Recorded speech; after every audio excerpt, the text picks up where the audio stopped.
Now, I had a couple people that commented on my video about Gavin Newsom being transphobic because he does believe that trans women should compete in women's sports. So I thought I would address this. The thing is that you guys might not see yourself as transphobic, but you are, because you're not willing to do the research to actually understand why your statements are transphobic. First of all, you're automatically assuming that because somebody's a biological male, that they're going to automatically have an advantage over a biological woman. That is very misogynistic. You're basically saying that a man will always be able to do better in a sport than a woman will. So you're perpetuating that bullshit, first of all.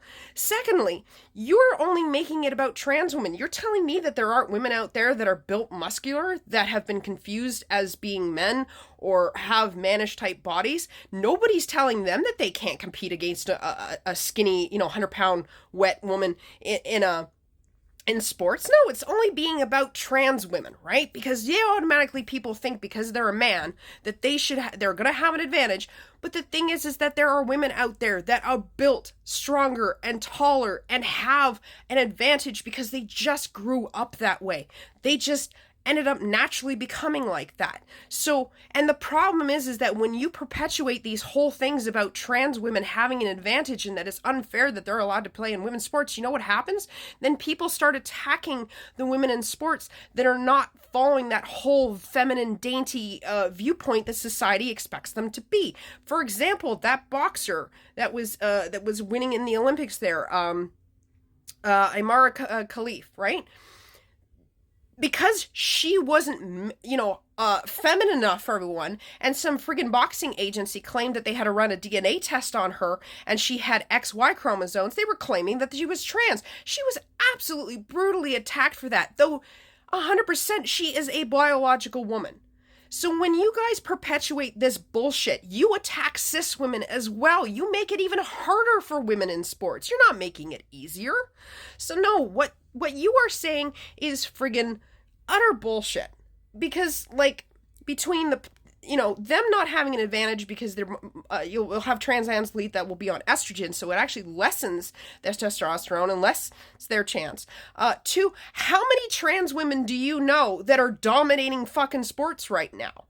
You take Riley Gaines that bitches and complains because she lost to a trans woman. She came in fifth.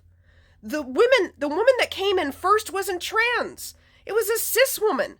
But she's just complaining because she lost. Trans women are not dominating sports. If you wanted that point that trans women are always going to be better than cis women, then how come they're not dominating the sports that they're in? Because it's not an advantage. It's not a physical advantage, all right?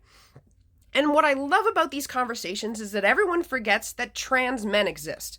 How come nobody's throwing a fit when a bunch of trans men are on testosterone, which is technically like a performance-enhancing drug?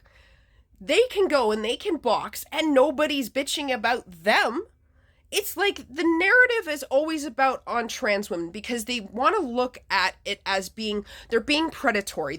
All they want to do is beat up on cis women, and it's such bullshit. That is not the case. They just want to be themselves, and in those cases, though, their authentic selves includes being an athlete. And if you can't see the fact that you are unwilling to learn these things, like I did by listening to the trans community, then yes, you are transphobic. You and Gavin Newsom are transphobic because you are too highly focused on trans women and are not looking at the bigger picture that includes all women.